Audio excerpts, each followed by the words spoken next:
नमस्कार मित्रों, अतिथि शिक्षकों के विश्वसनीय चैनल में आप सभी का एक बार फिर से बहुत बहुत स्वागत है।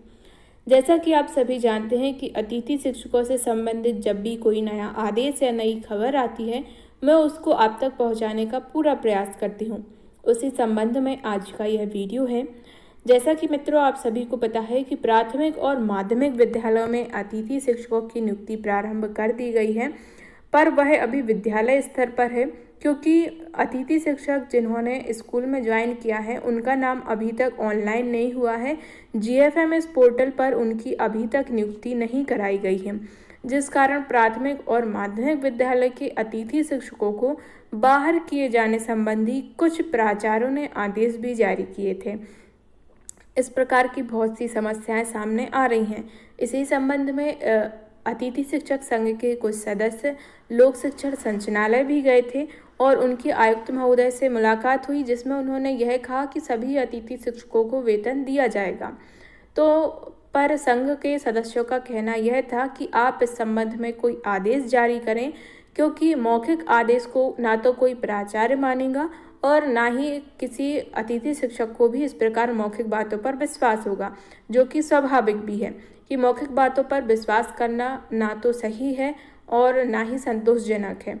तो इस संबंध में अभी तक कोई आदेश जारी नहीं किया गया लोक शिक्षा संचालनालय की तरफ से, और उनका ध्यान एक बार फिर इस ओर आकर्षित करने के लिए आज़ाद स्कूल अतिथि शिक्षक संघ के द्वारा 4 अक्टूबर 2021 को आयुक्त महोदय लोक शिक्षा संचालनालय के लिए पत्र लिखा गया, जिसका विषय था कि प्राथमिक और माध्यमिक शालाओं की अतिथि शिक्षकों को जीएफएमएस पोर्टल पर नियुक्ति बाबत। पत्र इस प्रकार है कि विषय अंतर्गत लेख है कि सत्र 2021-22 में माध्यमिक और प्राथमिक अतिथि शिक्षक रखे जाने हेतु 25 अगस्त 2021 को आदेश जारी हुआ। उस आदेश के तहत शालाओं में अतिथि शिक्षक आमंत्रित किए गए हैं। आदेश में अंकित था कि 17 सितंबर को संकुल द्वारा अतिथि शिक्षकों की नियुक्ति पोर्टल पर दर्ज करें। महोदय आज दिनांक तक जीएफएमएस पोर्टल पर नहीं चढ़ाए गए। देखिए, आज दिनांक तक ना तो पोर्टल चालू किया गया है और ना ही किसी भी प्राथमिक और माध्यमिक शाला में कार्यरत अतिथि शिक्षक का नाम पोर्टल पर चढ़ाया गया है। और जब संकुल प्राचार्य से बोलने और जवाब मिलता है कि अभी पोर्टल नहीं खुला है, संकुल प्राचार्य द्वारा बोला जाता है कि आप स्कूल ना आए जब तक पोर्टल ना खुले। जैसा कि मैंने आपको एक वीडियो में बताया भी था, पन्ना जिले के अंतर्गत एक संकुल प्राचार्य ने और छतरपुर जिले के अंतर्गत एक संकुल प्राचार्य के द्वारा इस प्रकार के आदेश जारी किए गए थे। देखिए, वहाँ पर प्राचार्यों की गलती भी नहीं है, क्योंकि आदेशों में साफ लिखा होता है कि किसी भी अतिथि शिक्षक की नियुक्ति जो है वो ऑफलाइन नहीं की जाएगी। ऑफलाइन यानी कि आप विद्यालय के लिए में नियुक्ति नहीं कर सकते जब तक कि पोर्टल पर पद शो ना हो और आप उस पद पर अतिथि शिक्षक को नियुक्त ऑनलाइन रूप से ना कर दें, तब तक लोक शिक्षण की तरफ से आपको मानदेय बांटने को नहीं मिलेगा। तो ऐसी स्थिति में क्या होगा, बाद में समस्याएं किसको जाएंगी? प्राचार्य को जाएंगी, क्योंकि प्राचार्य ने आपसे कार्य लिया है पर लोक शिक्षण आपके लिए वेतन नहीं देगा, क्योंकि आप ऑफलाइन रखे गए हैं। तो ऐसे में प्राचार्य को अपनी जेब से वेतन देना होगा। तो उस ऐसी स्थिति में कोई भी प्राचार्य जो है फंसना नहीं चाहेगा कि उसे अपनी तरफ से आपको वेतन देना पड़े। इस कारण से कुछ प्राचार्यों के द्वारा इस प्रकार के आदेश निकाले गए हैं।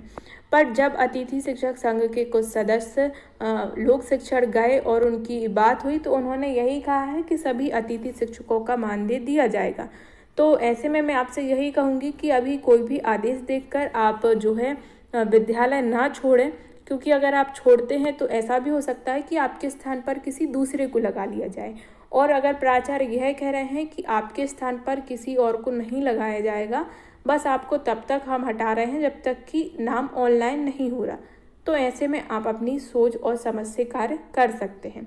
आपको बस इतना ध्यान रखना है कि आपके स्थान पर कोई और अतिथि शिक्षक को ना लगाया जाए। अगर स्कूल वाले ऐसा कर रहे हैं कि आपके स्थान पर किसी और को लगा रहे हैं, तो ऐसी स्थिति में आप विद्यालय बिल्कुल भी मत छोड़िए। इसके आगे लिखा गया है कि मान्यवर जल्द से जल्द जीएफएमएस पोर्टल को खोलने की कृपा करें, जिससे माध्यमिक और प्राथमिक के कार्यरत अतिथि शिक्षक पोर्टल पर दर्ज हो सके और छात्र छात्राओं की पढ़ाई में रुकावट ना आए और समय से कोर्स पूरा हो सके। तो यह पत्र लिखा गया है प्रदेश अध्यक्ष के द्वारा, जो आज़ाद स्कूल अतिथि शिक्षक संघ के प्रदेश अध्यक्ष हैं। अब इस पत्र के बाद क्या लोक शिक्षा संचालनालय द्वारा कोई एक्शन लिया जाता है या नहीं लिया जाता है, इसकी जानकारी हमें लगभग 3 से 4 दिन में पता चल जाएगी। तो मित्रों, इस प्रकार के और अपडेट अगर आप चाहते हैं, आप अतिथि शिक्षक हैं, तो इस चैनल को सब्सक्राइब कीजिए। ये वीडियो अपने सभी अतिथि शिक्षक भाइयों बहनों के साथ शेयर कीजिए, ताकि अतिथि शिक्षकों से संबंधित जो भी जानकारी आती है सभी तक सही और सटीक जानकारी पहुंच सके।